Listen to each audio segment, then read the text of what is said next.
Hi, it's KCCK's Culture Crawl. I'm Dennis Green, and Katie Roche, chanteuse, bon vivant. Wow. And all kinds of other weird words from the 30s is with us because you sing vintage music. So I should describe you with vintage words. I like it. Wow, you got your thesaurus out today. That's about all I could think You're of the right bee's off knees, Dennis. Right off the. There you go, bee's knees. Well done. You're here to talk about Dandelion Stompers. You're gonna stop in a couple, 3 times a year to promote upcoming gigs for the band, and you've got a couple of pretty big ones in October. Yeah, we're closing out the year with 2 shows. We're going to be playing CSPS on October 11th and a Halloween show on Halloween night, which is a Friday night this year at Wildwood. So we just, we're having a kind of a festive October.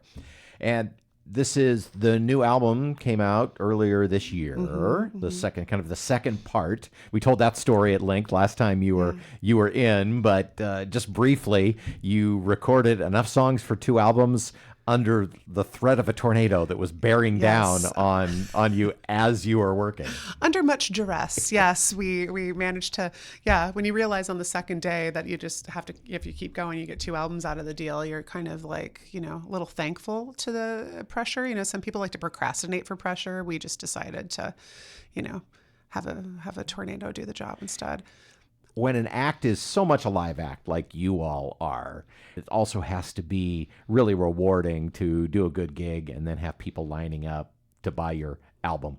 It's been great. Our first album was reviewed by Rob Klein from Hampshire Auditorium in Little Village magazine, and I think that really just it's really nice when people listen closely and take the time to talk about an album.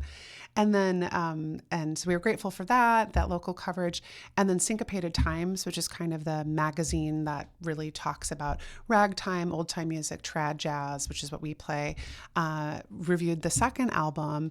And it was some of the nicest things that anyone has ever said about me and also about the band. A very close listen, and also observed the scene that assembles around us when we play live shows, which I've just started to say that's the real show. It's the dancers that come out. It's the people that are so festive and fun and participatory in the music, which has, a lot of call and response, a lot of opportunities to boogie.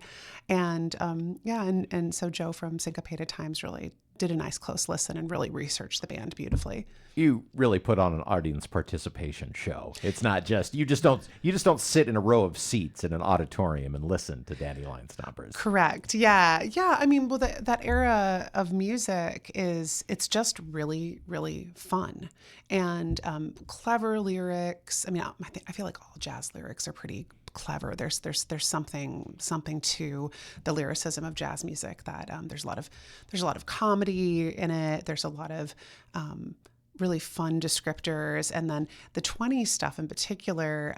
It deals in all the same subjects we're dealing with today. Some things never change, but it does it in this way that is coded.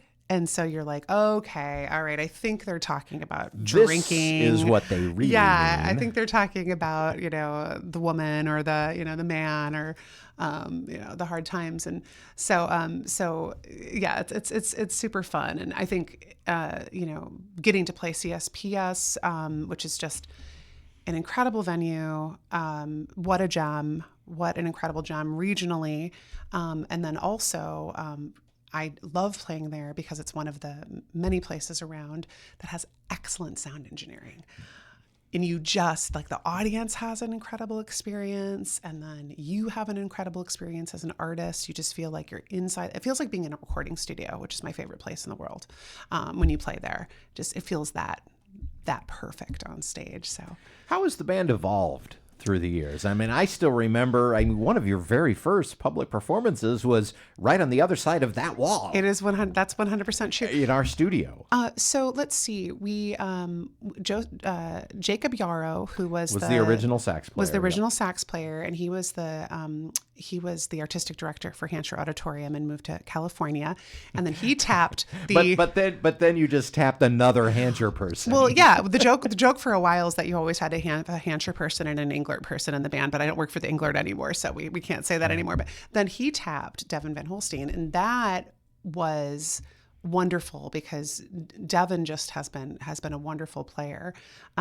We did not have a drummer originally, and now we have Tim Crumley, which is top notch. And let's see. I think. Oh, and then of course, the big change was our original trumpet and trombone player, Ira Greenstein, passed away last year, and he was a very seasoned. He was in his 80s when he passed away. He was a very seasoned player.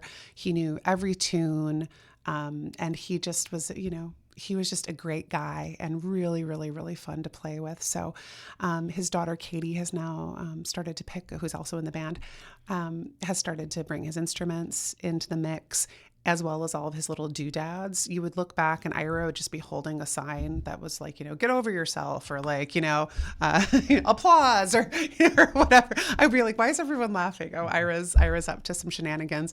He had little whistles and noisemakers. And so Katie has been bringing those out to shows and bringing his spirit to the shows. So, and we're going to take, for the first time since the early days of the band, an accurate band photo. Oh, sure. Yeah. Because last time I looked on the website, you still had Jacob on there. Yeah, Jacob and Ira and Tim and Devin have all been sort of, floating around the peripherals there. So we're going to get an accurate band photo. My friend Amy Finders years ago used to joke that if she invested in a band photo, it meant that instantly the band lineup would change. And she always kind of had that in my head because it happened to her multiple times. And so she started just pasting people's heads on each other's bodies for posters, which I thought was hilarious. We have never gone that far. We could have. It just would have been weird to put, Tim's head on a saxophone player's body. Wouldn't have worked. Many of the people who listen to KCCK are familiar with the sound of Dandelion Stompers. But for those who aren't, we said trad jazz. Some call it Dixieland, although that's up for debate. Yeah, exactly. Traditional jazz is a little bit better of a term. But describe, give me the the historical parameters approximately that you're working in. Well, so if you take the era of the 1920s, this is the time period where blues and jazz are mashing up together, and jazz is originating in the heart of New Orleans. I don't think there's a lot of debate around around that, right? That is the birthplace, and there's other places where jazz and improvisation and all of that came around, but New Orleans was the heart and soul, and so Dixieland would have preceded the era of music that we're playing and also overlapped with it. So I think Dixieland, you're adding maybe a tuba, you're maybe adding a banjo, and also the feel isn't as swingy and maybe as loose as the 20s jazz, and you're also not going to have some of the underpinnings of blues music. So the traditional jazz songbook of New Orleans is kind of where that's our Northern Star for this group, and that's kind of it. It's for me as a vocalist, it allows me to really get to belt. It allows me to croon.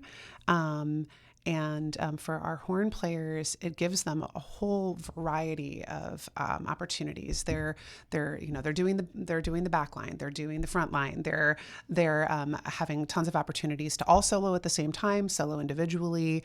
There's a cacophony sometimes that is just like really desirable to bring a song to the next level. And sometimes you just need Suzanne Smith bringing that clarinet up to the highest, most beautiful tone that she can get, and everybody just melts. Does the band look for different songs, new songs to play? Are you always on the lookout for songs that are going to fit? Absolutely. Yeah. We're working up some new tunes right now. I think, I'm most excited about Wrap Your Troubles in Dreams as a new tune. That song I really associate with my grandfather. A lot of these songs, as Chris Clark hunts them down and brings them to us, and often creates the charts for them for our project, I'll realize, oh, I remember this one from my grandparents. And Wrap Your Troubles in Dreams is one I remember my grandpa singing to me. The best songs never go away. They just come back in different forms. Yeah. Yeah. Working up a bunch of new material. Okay. And we'll have some Halloween songs. Actually, that era of jazz has a lot of like spiritualism was in back then. If you don't know very much about spiritualism, people were really interested in communing with spirits and seances and what they were willing to accept as evidence of the spirit world is pretty laughable to us now. I mean, people coming out from behind curtains with sort of moving things around, and like to anyone who wasn't open to the suggestion of that, we would have been like, that's not real. But they were they were into it, and they were looking to make those connections. And so a lot of songs about ghosts, about death, about bones, and there's whole bands from that play this 20s era that only play the spooky stuff. It's pretty fun. I mean, and the songs are immortalized in early cartoons too. Oh, sure, yeah. If you think of, early cartoon with dancing bones, that's probably one of the spiritualist sort of jazz mashups. So Dandelion Stompers, a couple of big concerts coming up. October 11th in Cedar Rapids, a rare Cedar Rapids gig for the band. Yes. Somewhat. Yeah, I know. We want to play Cedar Rapids more. We always love playing Cedar Rapids, and we got a lot of dance buddies up here. So, but you're right. CSPS is a great location for your band because there's a nice big dance floor, hall that sounds great. I think it sounds great, and they're making a big investment in their sound system right now and all of their tech stuff to try to improve it. So I'm like, wow. That's when it sounds that good and they have a goal to make it sound even better. I'm psyched for them. And then Halloween night at Wildwood in Iowa City. So yeah, what a time that's going to be. A while back when I saw that Halloween was on a Friday, I talked to Pete McCarthy at Wildwood and I said, can I claim Halloween for Dandelion Stompers, and can we have a big haunted hop? And he said, sure. And so we're going to have a catwalk of the damned. I'm hoping that people will wear costumes. I think costumes can be pretty freeing. So I won't even know if you're there, Dennis. You can be in a costume. Yes. You can show up. I might be there. You will never know. And you'll be like the king of the dance floor, and we'll be like, who was that skeleton? But I'm hoping that people take it as an opportunity just to like let loose and have some fun and have a good time. You can get tickets to both these shows. The outlets for the hall, so that in Cedar Rapids, that's CSPSHall.org, and Wildwood, I think, is wildwoodbarbecue. I think it might be Wildwood Saloon. Wildwood Saloon, that's it. Yeah. WildwoodSaloon.com. Yeah, and they're doing they're doing a ton of shows out there. And if you haven't been to Wildwood, it's got a huge dance floor. Yeah. It's a 2-layer venue. So you can sit upstairs or downstairs and have great barbecue, dinner, and you can play pool. You can go downstairs and you can dance. It's good stuff. And of course, if you want to find out more about the band, you can visit your own site online, which is DandelionStompers.com. No one else owned that domain. What luck. Soon to feature an updated photo of the band. Right before a big personnel change. Yeah. But we hope not. We're all, 11 years older than we were when that photo was taken. So don't be surprised if you see me in person and I'm a decrepit old lady. Again, DandelionStompers.com to find out about more of these gigs or get music or watch videos of the band, all of that stuff. And I assume you're all on the regular social channels as well. We sure are trying to get the word out. Yep. Right. Katie, thanks for being with us today. Thank you, Dennis.